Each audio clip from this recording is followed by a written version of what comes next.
Here we go. I'm in Sweden, heading north for one of the cities directly to the Arctic Circle, Jokkmokk.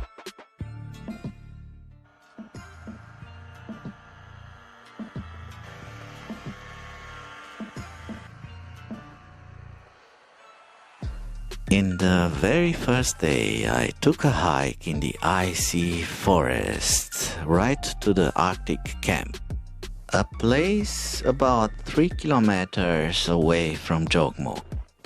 I was quite surprised to see that I'm not the only one on this trail. In fact, there were a few people walking in the forest.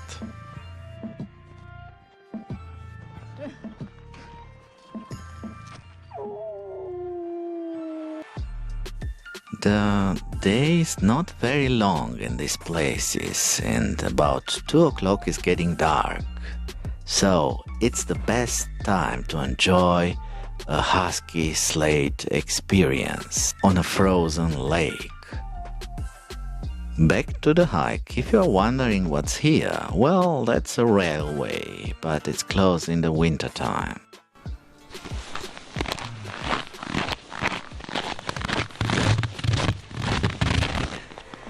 It's right, like I'm on the right path. It goes this way.